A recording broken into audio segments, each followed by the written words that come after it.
My name is Mike Heston, Fire Chief of the City of Pullman.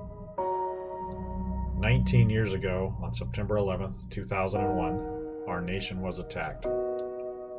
It was a time that the world stood still for a full day. These events may be fading in the minds of many Americans, especially with the challenges of the coronavirus. But for those of us who spend our lives in the service of others, be it in the fire service, law enforcement, or the military, the events of the terrorist attacks that took so many lives that day remain fresh in our memories and in our hearts. We still remember the 343 firefighters and paramedics killed that day while rushing into those two doomed buildings as everyone else was rushing to get out. We still remember the 72 law enforcement officers killed while assisting in the evacuations, rescues, and trying to overcome hijackers. We still remember the 125 civilians and military personnel killed at the Pentagon. We still remember the nearly 3,000 civilians who perished in the towers and on those 4 hijacked jet airliners that day. We still remember the 3,000 children who lost a parent, and we still remember the over 1,600 people who lost a spouse or partner on that fateful day. We remember in the days that followed, firefighters, police, and paramedics from all over the world traveling to Ground Zero to help out in any way they could. We remember them working around the clock long after the initial disaster, searching desperately for men, women, children, and colleagues. We remember the successful evacuation and rescue of almost 19,000 people. On the morning of September 11, 2001, New York Fire Battalion Chief Joseph Pfeiffer was the initial incident commander at the Twin Towers. From the lobby of Tower 1, Chief Pfeiffer gave orders to the arriving firefighters, including the fire lieutenant of Engine 33.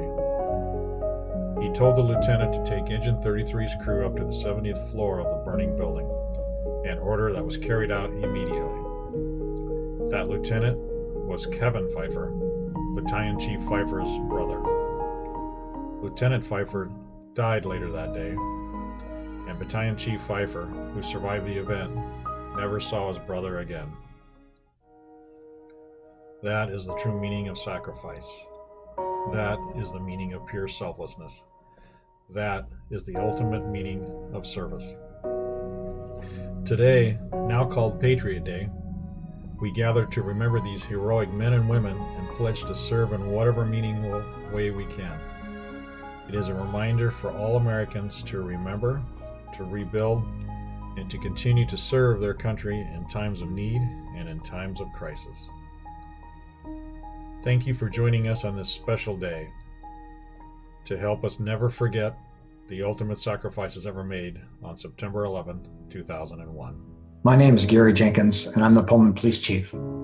Let me start by acknowledging the commitment and sacrifice of our brothers and sisters in the fire department.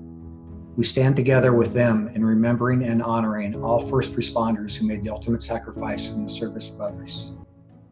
Today, on September 11th, 2020, on the 19th anniversary of the deadliest day in American law enforcement history, we honor the 72 law enforcement officers who died in the line of duty during the terrorist attacks of September 11th, 2001. 71 law enforcement officers were killed at the World Trade Center, and 1 officer died in Pennsylvania while fighting to regain control of Flight 93 from the terrorists.